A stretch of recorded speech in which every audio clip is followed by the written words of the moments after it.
Sir, कल अशोक चौधरी ने कहा कि हमारे ऊपर टारगेट आप इसी वजह से कर रहे हैं कि आपको बिस्कोमान से हटाने में उनकी भूमिका रही है। अब देखिए, जो बात बाजार में पहले से लोग कयास लगा रहे थे, उन्होंने खुद बता दिया कि वही 3 आदमी को तोड़ने के लिए 5-5 करोड़ रुपया अपने घर से दिए थे। सभी लोग जानते हैं, अशोक चौधरी। और देखिए, सबसे बड़ी बात है कि बिस्कोमान के इलेक्शन में कोई मैं चुनाव नहीं लड़ रहा था। मेरा 2 टर्म हो गया, इसलिए मैं चुनाव लड़ भी नहीं सकता था।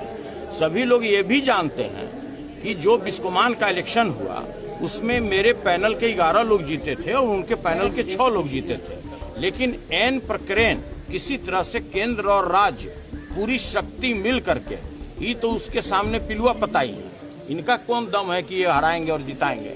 ये तो अपने दामाद को फर्जी तरीके से मुजफ्फरपुर से प्रतिनिधि बनाकर लाए थे बिस्कोमान में कि मेरा दामाद वहां पर अध्यक्ष बन जाए। और सभी लोग जानते हैं कि व्यापार मंडल में कोई भी व्यक्तिगत मेंबर नहीं हो सकता है। यह कानून 2008 में बदलाव किया जा चुका और 2008 में जो उनके दामाद हैं उनका उम्र होगा 15 वर्ष से भी कम।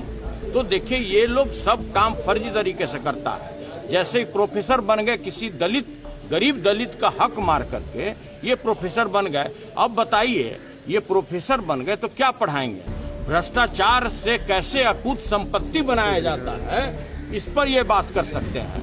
ये बात कर सकते हैं कि भाई हम किस तरह से अपना चोला बदल करके कभी इधर कभी उधर हम चले जाए। तो देखिए, ये कोई भी सीनियर मंत्री हैं, उनके ये बात करने का तरीका नहीं हो सकता है जिस तरह से उन्होंने कल भाषा का इस्तेमाल किया। सभी लोग जानते हैं कि मेरे बड़े भाई हैं, बड़ा सम्मान है उनके लिए मेरे दिल में, लेकिन इस तरह का भाषा कहीं से शोभनीय नहीं। खालिद अनवर कह रहे हैं कि राइजिंग स्टार है अशोक चौधरी। खालिद अनवर ने कहा है वो किसी भी दृष्टिकोण से दलित नहीं है।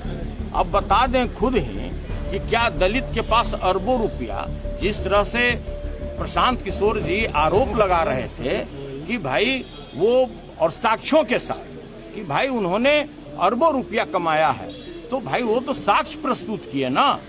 इसलिए भाई देखिए, ये इस तरह का भाषा कभी भी किसी दृष्टिकोण से कि इलिटरेट है। अरे भाई, हम 1980 में आदर्श स्कूल बिहार शरीफ से मैट्रिक किए, हम नालंदा कॉलेज बिहार शरीफ से इंटरमीडिएट किए, बीएससी किए और हम एमएससी किए, और फिर भी हम इलिटरेट हैं। आप हमको देहाती बोलते हैं। आज भी बिहार की 80% जनता गांव में बसती है। ये मेरे लिए सौभाग्य है कि उसी श्रेणी में उन्होंने हमको माना। उन्होंने कहा कि ये गंवार है। तो भाई, जो गांव का आदमी रहेगा वो थोड़े आपके इतना बुद्धिमान हो जाएगा, उसको कैसे पता होगा कि भ्रष्टाचार से कैसे अरबों रुपया कमाए। खालिद अनवर कह रहे थे कि आप सामंती हैं और वो राइजिंग स्टार हैं अशोक चौधरी। देखिए, उनकी व्यवस्था है, अब उसी पार्टी में रहना है। और सभी लोग जानते हैं कि ये चीफ मिनिस्टर के अगल बगल में रुद्राभिषेक करते हैं, तो उसका वो अवसर का लाभ उठाना चाहते हैं।